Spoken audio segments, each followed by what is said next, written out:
안녕하세요. 영농과 날씨의 한희경입니다. 오늘 강릉이 34도까지 오르는 등 전국이 30도 안팎의 한여름 날씨를 보였습니다. 남부지방은 내일도 고온 현상이 이어지겠지만 중부지방은 비 소식과 함께 조금 주춤할 것으로 전망이 됩니다. 비가 내리는 시점은 오후가 되겠는데요. 경상도 내륙지방으로도 소나기가 내릴 가능성이 있습니다. 예상되는 비의 양은 5에서 20mm 정도고 강원도 영서지방에는 최고 50mm의 많은 비가 내리겠습니다. 또 경기 동부와 강원도 영서지방으로는 우박이 떨어질 가능성도 있기 때문에 농작물 관리에도 신경을 쓰셔야겠습니다. 주말인 모레는 충청과 남부지방에 비가 내리겠는데요. 양은 5에서 40mm 정도 내다보고 있습니다. 또 내일과 모레 사이에 비가 내리는 동안에는 천둥, 번개와 함께 돌풍이 부는 곳이 많겠습니다. 구름 모습 보시겠습니다. 오늘 우리나라는 고기압권 내에서 전국적으로 맑은 날씨를 보였습니다. 이 때문에 자외선 지수가 상당히 높았었는데요. 내일도 우리나라는 고기압의 영향을 받다가 점차 북쪽에서 다가오는 약한 기압골의 영향을 받겠습니다. 따라서 오전 중에는 대체로 맑은 날씨로 출발하겠습니다. 하지만 오후가 되면서 구름량이 점차 많아지겠고요. 중부지방에는 비가 내리겠고 경상도 내륙지방에는 소나기가 지나겠습니다. 아침 기온은 서울이 19도, 부산이 21도로 오늘과 거의 비슷하게 출발하겠습니다. 하지만 낮 기온은 서울이 26도, 강릉이 24도로 중부지방은 오늘보다 기온이 많이 내려가겠고요. 남부지방은 대구가 32도까지 오르는 등 여전히 더운 날씨를 보이겠습니다. 자세한 해상 날씨 보시겠습니다. 내일도 서해와 동해상을 중심으로 돌풍이 불고 천둥, 번개가 치는 곳이 많겠습니다. 또 서해상에는 짙은 안개가 끼는 곳이 많겠습니다. 날씨 정보였습니다.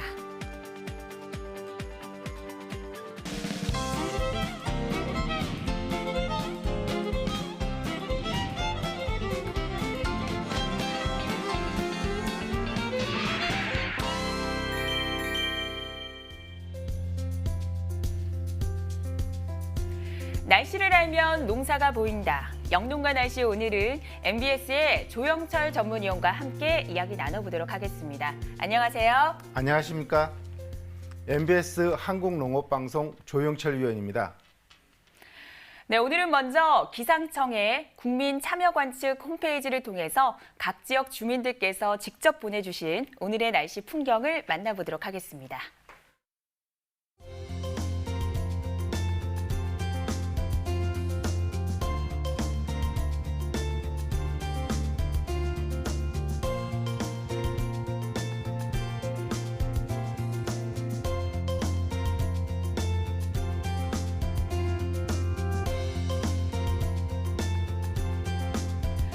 네, 오늘은 대체로 맑은 날씨 속에 낮 기온이 30도 안팎까지 오르면서 더운 날씨를 보였는데요. 오늘 영농과 날씨에서 다룰 주제를 화면으로 먼저 만나보도록 하겠습니다.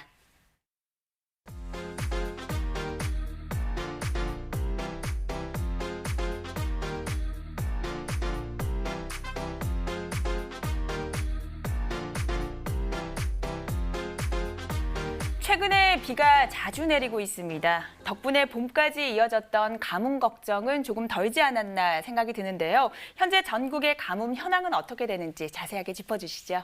네, 농촌진흥청에서 조사하는 토양의 유효 수분에 따른 전국 밭의 가뭄 현황을 살펴보도록 하겠습니다.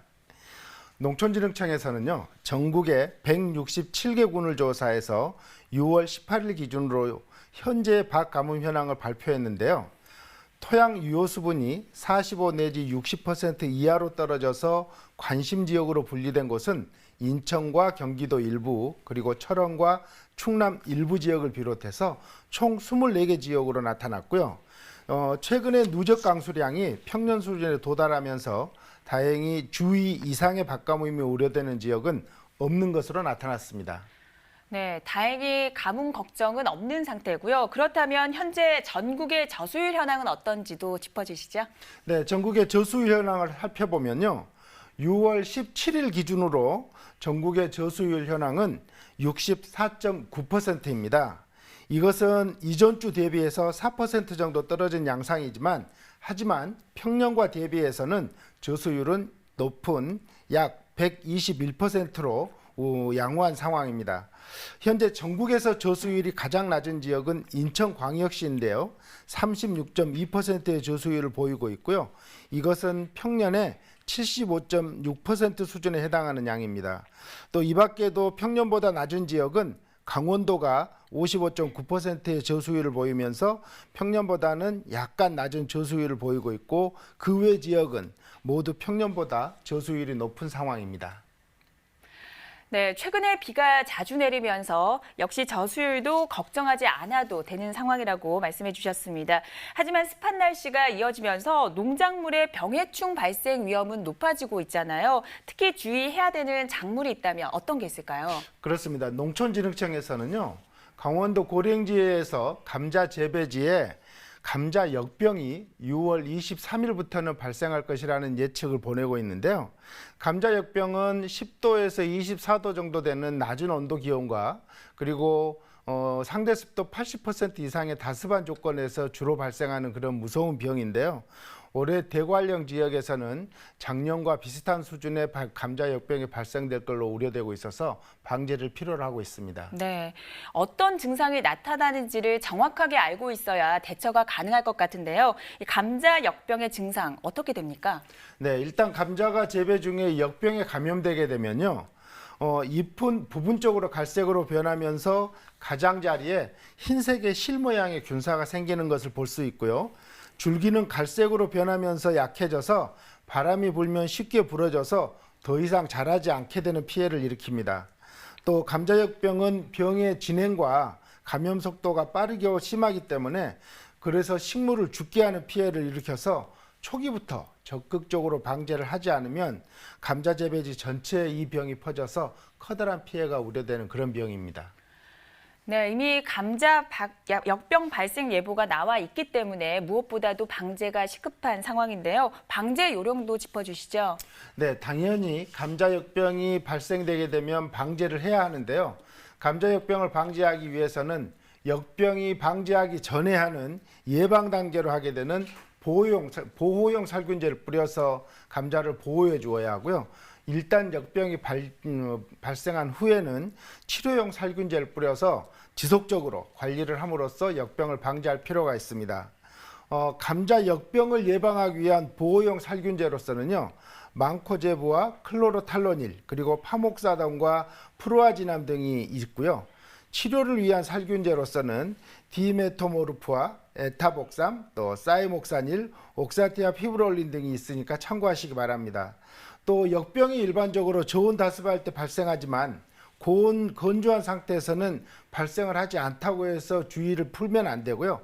기상 변화에 따라서 약제 살포 여부를 조절하면서 효과적으로 방지할 필요가 있습니다. 네, 감자 재배 농가에서는 말씀하신 내용 참고하셔서 미리미리 대비를 잘 하셔야겠습니다. 그렇다면 현재 감자 역병 발생 가능성이 있는 강원도 홍천, 대관령면의 내일 날씨와 함께 주간 날씨까지 확인해 보도록 하겠습니다.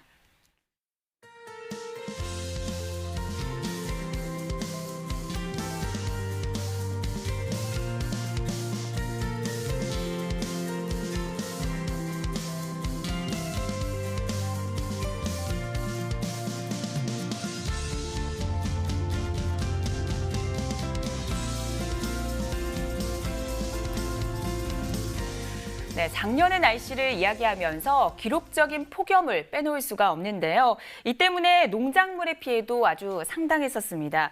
특히 올해는 폭염 일수가 평년보다 더 많을 것이라는 기상청의 전망이 나오면서 농가에서는 걱정이 많아지고 있는 상황인데요. 그런데 이런 걱정을 조금 덜어줄 만한 장치가 마련됐다면서요? 네, 그렇습니다. 참 많이 바라던 건데요. 농업인들이 폭염 상황을 알고 사전에 예방하고 대응할 수 있도록 폭염 위험 예측 정보와 농업인의 대응 요령 서비스 기반이 마련됐는데요.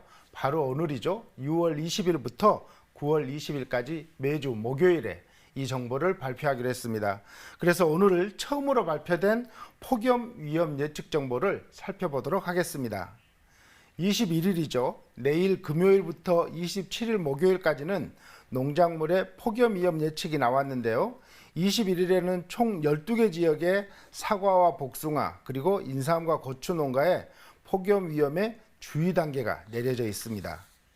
그렇다면 어떤 기준으로 이런 농작물의 폭염 위험 발령이 되는지 궁금하실 수 있는데요. 앞서 언급한 네 가지 작물 모두 기온이 30도 이상이 되면 폭염 위험의 주의 단계에 해당되고요.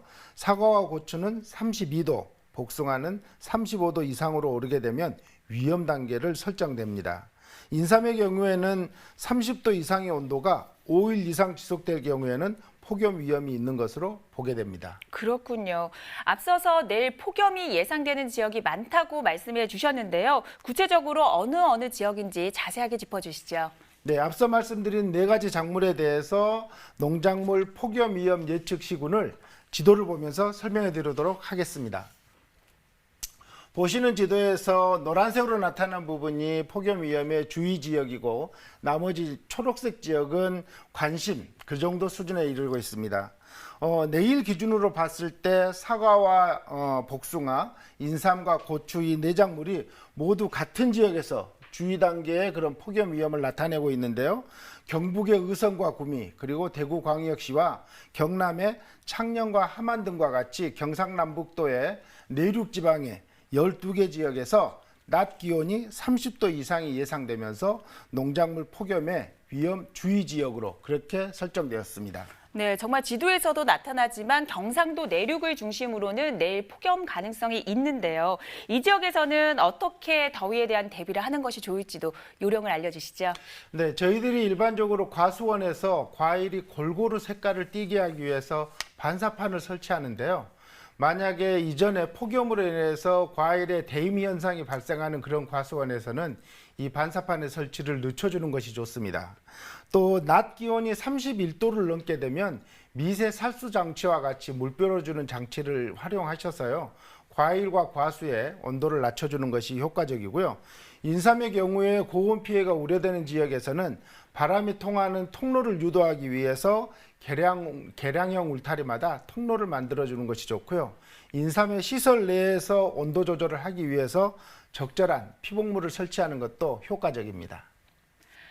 네, 해당 농가에서는 방금 말씀하신 내용을 참고하셔서 폭염 피해가 없도록 대비를 잘 하셔야겠습니다. 그럼 이번에는 방금 짚어주셨던 의성, 군위, 영천의 내일 날씨와 함께 주간 날씨까지 확인해 보도록 하겠습니다.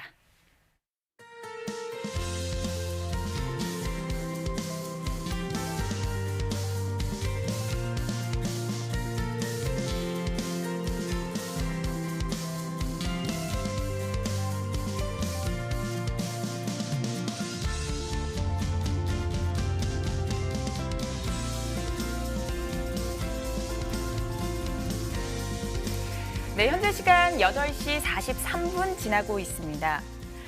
지난 주말이었죠. 갑작스럽게 내린 우박 때문에 경상북도의 2천여 농가에서는 피해가 있었습니다. 특히 이번 우박으로 가장 큰 피해를 입은 작물은 바로 사과인데요. 이렇게 우박 피해를 입은 사과의 사후 관리 요령 어떻게 되나요? 그렇습니다. 참 안타까운 소식인데요. 우박에 의해서 과실이 낙과가 되거나 상처 입은 것뿐만 아니라 낙엽이 크게 발생하게 되면 사실 그런 데서는 과실의 이런 피해뿐만 아니라 낙엽으로 인해서 올해뿐만 아니라 내년의 결실에 지장을 초래하기 때문에요. 우박 피해 후에는 내년 착과 안정화를 위한 철저한 그런 과수원의 관리가 필요합니다. 이를 참고하기 위해서요. 경상북도 농업기술원에서는 우박 피해 후에 약제 처리 효과에 대한 실험을 한 바가 있는데요. 우박 피해 후에 50% 이상 낙엽이 된 경우에는 요소액을 연면 시비 0.5% 정도로 살포해서요. 연면적을 확보해야 하고 연면적이 확보된 경우에는 1인산칼륨 0.4%를 10일 간격으로 2번이나 3번 정도 살포해서 당년도 가지의 2차 생장은 감소되지만 정확 꽂는 영상은 9%가 증가하는 것을 볼 수 있었기 때문에요. 이듬해 결실조사에서 착과량 전체도 25% 정도 증가되는 연구 결과를 얻었습니다. 따라서 앞서 말씀드린 것처럼 우박 피해로 인해서 잎이나 과실 그리고 가지의 상처가 심한 경우에는 2차적인 병해충 감염을 예방하기 위해서 약제 살포를 함으로써 방제를 해주는 것이 효과적이고요. 반면에 피해가 경미해서 잎의 피해가 적을 경우에는 이럴 경우에는 잎의 피해 정도를 잘 살펴보셔가지고요. 잎의 피해 면적 정도에 따라서 일부 피해 과실들을 제거해 줌으로써 잎과 과실의 균형을 맞춰주시면 이듬해 과실에 열리는데 지장을 최소화할 수 있습니다. 네, 해당 농가에서는 적절한 사후 관리를 통해서 2차 피해를 예방하셔야겠습니다. 그럼 이번에는 우박 피해가 큰 작물이죠. 사과와 고추의 주산지별 날씨를 확인해 보도록 하겠습니다.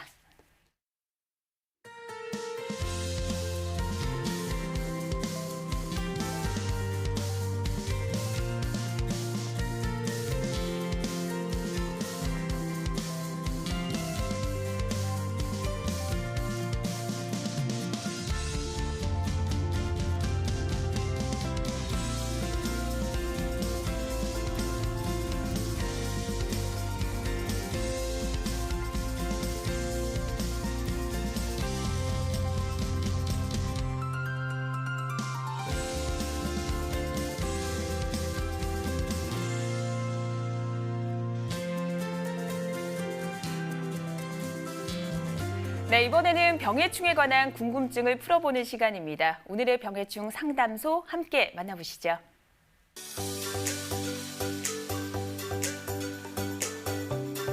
충남 당진 신평면의 감자 농가에서 의뢰한 내용입니다. 밭 주변에 풀을 제거하고 난 뒤에 잎의 앞면과 뒷면에 벌레가 생겨서 작물에 큰 피해가 생길까 걱정이 많은 상황입니다.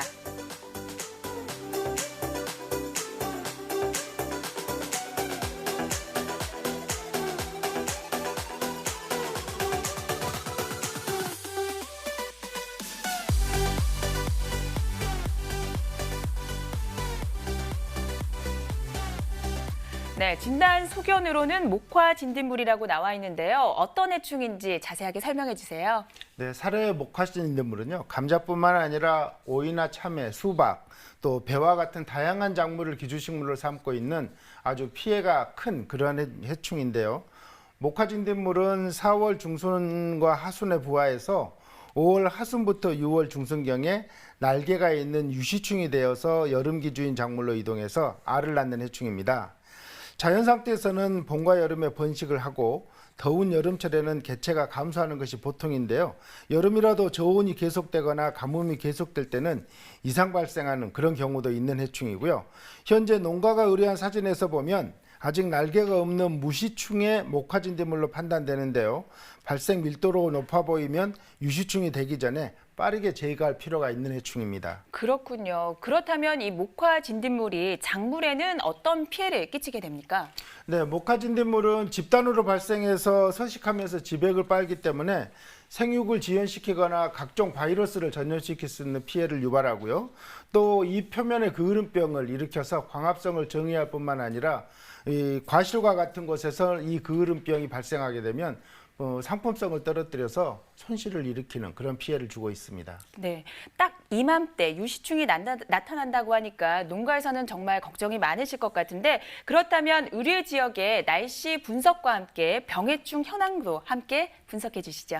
네, 간단하게 말씀드리면요. 의뢰한 농가가 충청남도 당진시 신평면인데요. 신평면을 기준으로 보면요. 파란색은 금년 기온, 회색은 작년 일평균 기온인데 전반적으로 10일부터 어제까지 보시게 되면 금년도 일평균 기온이 낮게 경과되었습니다. 또 다행히 아직까지는 병해충에 대한 그런 예찰이나 예보는 없지만 이렇게 온도가 낮게 되면 또 다른 병이 발생될 수도 있기 때문에 농업인 여러분들께서는 이 지역에 있어서 기상의 변화를 계속 주의 있게 살펴보시고 병해충에 주의하실 필요가 있습니다. 네, 이렇게 병해충 발생 현황까지 살펴봤는데요. 그럼 오늘 방송 내용을 한 번 더 정리해 보도록 하겠습니다.